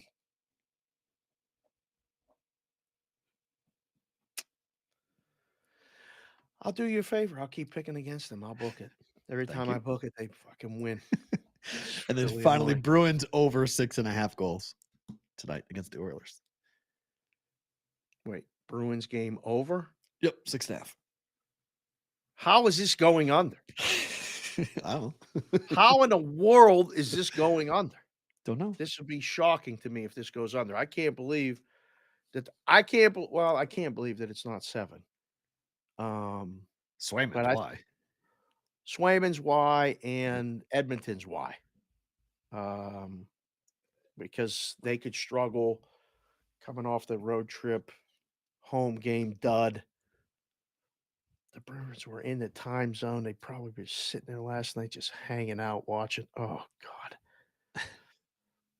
It's going over. It's going over. I would agree on that. All right, finally, favorite thing about today is what? Big Rob just came in and asked last time the Oilers got plus money at home. That's a good point. There haven't been too many times the Oilers are getting plus money at home. Yeah, I have to go find that. There's a reason why. What's the reason? They're playing the best team that may be the best all-time regular season team in the history of the league. Well, okay. Okay. Okay. All right. I mean, if you're going to say it like that. When it's 21-6-2 on the road, I don't know. Maybe that's why they're getting plus money at home. Okay. I mean, you said it enough. Leave it go. It's enough. All right. Fine. 45 wins. They have 45 wins. It's not even March. 45 wins. It's really annoying. Did you see Matty? I mean, he was like, "Yeah, we need against the Bruins. We need the hockey guys in the." All of a sudden, it went to like the hockey guys in the room. Yeah, there was a fucking conga line for people going to bet Bruins win the cup on the day they launched. It was Bruins. Hey, I mean, what townie in their right fucking mind is actually betting against the Boston Bruins to win the cup? Come on now. Like every Tom, Sully, Tim, every Mick in Boston is walking up going, give me the Bruins, give me the Bruins, give me the Bruins. They even sent Ray Bork in to do the first bet. He did the Bruins. I mean, who is walking in being like, give me the Hurricanes to win the cup. Give me, Like a record scratch in the book. Like, what? What did you just bet? The who? Yeah. Oh my. Yeah. No one's betting against the Bruins in Boston. So one-way train. Favorite thing about today, one, obviously the show and the pre-show little meeting that we have before we start, which for those of you behind the scenes, it's about 3 minutes sometimes, but it's a hell of a 3 minutes sometimes. This morning's 3 minutes was unbelievable, and it might involve another little lunch meeting where something's got to get done. But my other favorite thing about today is that I'm watching day baseball. Ooh. And we got spring training started. We're a day away from the end of February, which means that March is here. October's the best month for sports because it's football related. But goddamn, March is great. Yeah, I was gonna say March is close. March is so much fun. There is so much going on, and it's more than college basketball. It's really meaningful NBA games along with some shit NBA games. Yeah. The NHL, if you haven't gotten involved yet, get involved. We got a trade deadline this week. We got big guests booked the rest of this week. I'm working on something for Thursday to talk hockey trade deadline. Ooh. Direct people involved and all this other Right. stuff. It's a great, great week and a great time. And I'm watching Mets Cardinals and it's 7-4 in the 7th inning. Spring training. It's going to warm up again here in Vegas soon. I can't wait. But What is right going now, on? favorite thing about today is right now. This sports calendar. So we say this a lot to you guys who watch this show, and we say that we love you. Okay. Oh, I, I can't really personalize, visualize, and vocalize everything that's going on right now with you guys, except that Ooh. like my heart is bursting for what you guys have done for my daughter. And I mean, I thought you guys would come up and go crazy, but I didn't think you'd do this because when we initially started doing this fundraiser from Madeline's Fun Run, it's a thing you guys have no connection to. You have no ties to her school. You'll never be our element. Most of you will never meet my daughter. Okay. But I've got people like Auntie who I say, Madeline, Auntie donated $250. She goes, yeah, no, it's not his name, Matt or Dad. It's not his name. Like, what do you mean? He goes, Auntie, like Mr. Dave, how he says it's 7 E's. That's it. She legitimately corrected me like you did. She said, Auntie. She knows you guys by name. She knows who you are. I hope she will meet you guys someday because she wants to meet you guys. Her eyes pop open this morning. She says she got passed yesterday. Okay. So she was number 1. She got passed. And I told her, look, Madeline, somebody passed you on the list. And she looked at me and she's like, well, the brigade's not going to let that happen, right? It's like, Madeline, it's like, this is a fundraiser. She's like, yeah, I know, but they're not going to let this happen, right? They told me they're not going to let this happen. It's like, Madeline, this is not, you're raising money for your school. Come on. Well, you guys have decided, a guy in Tennessee who I love, whose name I'm forgetting, I apologize, your handle, I'll get it right next time, decided to brand this Maddie Monday. And he tagged like 15 people on his posts on both the Daily Juice Discord and the Brigade Discord and the BVB Discord. So this is Maddie Monday, guys. Get ready to go. I'm like, wait, what? Well, Madeline now is back in first place by $200. We got to keep winning this match. Insanity. Let's go.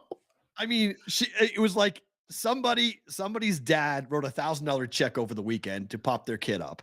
So I was like, Madeline is like, look, it happens. Okay, blah, blah, blah. She's like, well, the brigade's not going to let that happen. I was like, they told me it's not going to let that. I was like, oh gosh, this is crazy. But first thing she said on the way out to school, am I in first place? Yep. Okay. Went to school bounding like she's the queen of the whole damn place. So I couldn't be more thankful for what you guys have done.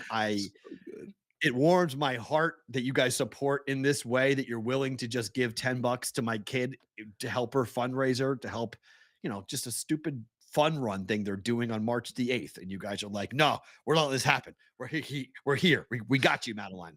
I had her tape a video this morning to say thank you. That's on our Discord channel. If you can go and check it in the BVB chat. Tremendous. Anyway, so my favorite thing about today is you guys, because you're awesome. Like, there's just no other way around it. You just tell the people again where they can get in the Discord channel for the BVB. BVBshow.com/chat. There's links to Madeline's fundraiser in there. Right. You'll see everything in there. It's been awesome. You guys have really done a great job with it. It's super fun to be in there and to watch you guys talk to each other during the show and after the show, and going from this chat to that chat is awesome and really a lot of fun. So stuff. Favorite thing about today is you guys. I mean, straight up, everything you guys are doing it's phenomenal.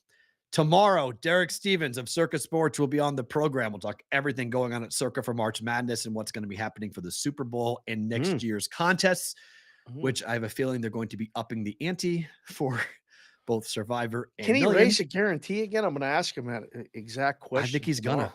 I think he's going to. I really do. I think it's going to be pretty wild to see what happens with that. And the rest of the week, we got some pretty cool guests lined up for the rest of the week. I want to thank Matt Lindemann from WinBet for coming in. He's always awesome. Great job on college basketball. Farra, good job. He's Dave. I am Matt. We are back tomorrow for another episode of BBB.